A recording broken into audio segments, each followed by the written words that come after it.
पहले समय में गांव में न टेंट हाउस थे और न ही केटरिंग थी, तो बस सामाजिकता। गांव में जब कोई शादी ब्याह होते तो घर घर से चारपाई आ जाती थी। हर घर से थरिया, लोटा, कलछुल, कराही इकट्ठा हो जाता था और गांव की ही महिलाएं एकत्र होकर के खाना बना देती थी। औरतें ही मिलकर दुल्हन को तैयार कर देती थी और रस्म के सारे गीत गा देती थी। तब डीजे अनिल और डीजे सुनील जैसी चीजें नहीं होती थी और ना ही कोई ऑर्केस्ट्रा वाले फूहड़ गाने। गांव के सभी चौधरी टाइप के लोग पूरे दिन काम करने के लिए इकट्ठे रहते थे। हंसी ठिठोली चलती रहती और समारोह का कामकाज भी। शादी ब्याह में गांव के लोग बारातियों के खाने से पहले खाना नहीं खाते थे, क्योंकि ये घरातियों की इज्जत का सवाल होता था। गांव की महिलाएं गीत गाती जाती और अपना काम करती रहती। सच कहूं तो उस समय गांव में सामाजिकता के साथ समरसता होती थी। खाना परसने के लिए गांव के लड़कों का गैंग समय पर इज्जत संभाल लेते थे। कोई बड़े घर की शादी होती तो टेप बजा देते, जिसमें एक कॉमन गाना बजता था, मैं सेहरा बांध के आऊंगा मेरा वादा है। और दूल्हे राजा भी उस दिन खुद को किसी युवराज से कम न समझते। दूल्हे के आसपास नाव हमेशा रहता। समय समय पर बाल झाड़ते रहता था कंघी से और समय समय पर काजल पाउडर भी पोत देता था ताकि दूल्हा सुंदर लगे। फिर दोबारा का चार होता। फिर शुरू होती पंडित जी की महाभारत, जो रात भर चलती रहती।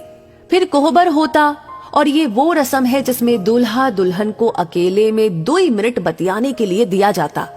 लेकिन इतने कम समय में कोई क्या खाक बात कर पाता। सवेरे खिचड़ी में जम के गारी गाई जाती और यही वो रस्म है जिसमें दूल्हे राजा जेम्स बॉन्ड बन जाते। हम नहीं खाएंगे खिचड़ी। फिर उनको मनाने कन्या पक्ष के सब जगलर टाइप के लोग आते। अक्सर दूल्हे की सेटिंग अपने चाचा या दादा से पहले ही सेट रहती थी और उसी अनुसार आधा घंटा की पौन घंटा रिसियाने का क्रम चलता और उसी से दूल्हे के छोटे भाई सहबाला की भी भौकाल टाइट रहती। लगे हाथ वो भी कुछ न कुछ और लहा लेता।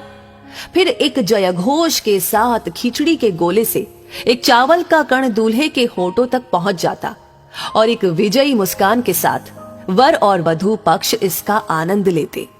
उसके बाद अचर धरुवा, जिसमें दूल्हे का साक्षात्कार वधू पक्ष की महिलाओं से करवाया जाता और उस दौरान उसे विभिन्न उपहार प्राप्त होते, जो नगद और श्रृंगार की वस्तुओं के रूप में होते। इस प्रक्रिया में कुछ अनुभवी महिलाओं द्वारा काजल और पाउडर लगे दूल्हे का कौशल परीक्षण भी किया जाता और उसकी समीक्षा परिचर्चा विवाह बाद आहूत होती थी और लड़कियां दूल्हा के जूता चुराती और 101 रुपए में मान जाती। फिर गिने चुने बुजुर्गों द्वारा माड़ो यानी विवाह के कर्म कांड हेतु निर्मित अस्थायी छप्पर हिलाने की प्रक्रिया होती। वहां हम लोगों के बचपने का सबसे महत्वपूर्ण आनंद उसमें लगे लकड़ी के शुंगों यानी कि तोता को उखाड़कर प्राप्त होता था और विदाई के समय नकद नारायण कड़ी कड़ी 10 रुपए की नोट, जो कहीं 20 रुपए तक होती थी। वो स्वर्गिक अनुभूति होती कि कह नहीं सकते। हालांकि विवाह में प्राप्त नगद नारायण माताजी द्वारा आठाने से बदल दिया जाता था। आज की पीढ़ी उस वास्तविक आनंद से वंचित हो चुकी है जो आनंद विवाह का हम लोगों ने प्राप्त किया है। लोग बदलते जा रहे हैं, परंपरा भी बदलती चली जा रही है। आगे चलकर ये सब देखने को मिलेगा कि नहीं, वो विधाता जाने। लेकिन जो मजा उस समय में रहा, वो मजा अब धीरे धीरे विलुप्त हो रहा है। वैसे आप क्या कहेंगे इस बारे में?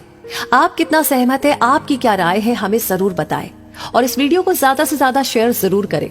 आपका हर एक लाइक, हर एक कमेंट और हर एक शेयर हमें मोटिवेट करता है ऐसी चीजें, ऐसी बातें आप तक पहुंचाने के लिए। साथ ही हमारी हर वीडियो को सबसे पहले पाने के लिए हमारे पेज को फॉलो करना ना भूलें। धन्यवाद।